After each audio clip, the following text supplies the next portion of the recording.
মা রান্না হয়ে গেছে? না বাবা হচ্ছে।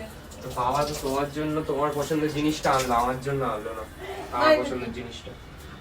ওর পছন্দের জিনিস কিন্তু রোজ আনা হয়, মানে বেশিরভাগ দিন। তো আমি বলি না যে আমার পছন্দের জিনিস আনো, হ্যাঁ, একদম পছন্দের জিনিস এনেছো। ঠিক কথা বলেছো। হ্যাঁ, কই আমি তো তখন বলি না। কি দিয়ে করছো? পটল, ঝিঙা আর বেগুন দিয়ে। পটল, ঝিঙে, বেগুন দিয়ে মাছ? হ্যাঁ। খাবো না, তোমরাই খাও। এই দেখ,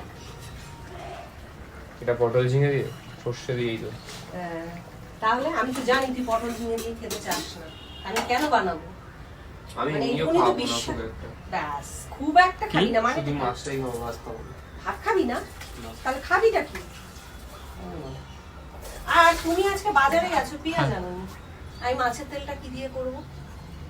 আমি জানি পেঁয়াজ আছে, তুমি কিছু বলে দাওনি। করো, পেঁয়াজ আমি যাই। দুটো ছিল, সেই দুটো তোমার ছেলে কি সব শসা পেঁয়াজ কেটে রেখেছে, কি বানাবে সেজন্য কেটে রেখেছে।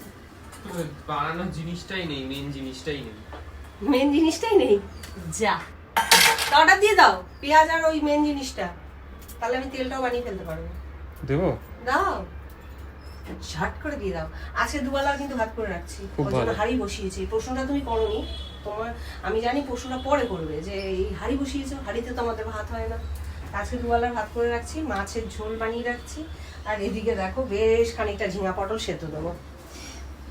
অনেক আবার ঝিঙে সেদ্ধ শুনে করে, আমরা আবার ঝিঙে পটল সেদ্ধটা খুব ভালোবাসি। ভালোবাসার থেকে বড় কথা, সত্যি কথা বলতে গেলে আমার শরীরের জন্য মানে আমি খাই, মানে ইচ্ছা করে না। ঝিঙে পটল সেদ্ধ খেতে ভালো লাগে না, সত্যি ভালো লাগে না, কিন্তু শরীরের জন্য খাই, কিছু করার নেই না। অনেক জিনিসই আমরা আমাদের করতে ইচ্ছা করে না, খেতে ইচ্ছা করে না, তারপরেও ওষুধও কি খুব ভালো জিনিস? ওষুধও তো আমাদের খেতে হয় শরীর ভালো রাখার জন্য। সেরকম ওই ঝিঙে পটল সেদ্ধ শরীর ভালো রাখার জন্য খাই। কি করবো বলো বন্ধুরা, কিছু করার নেই।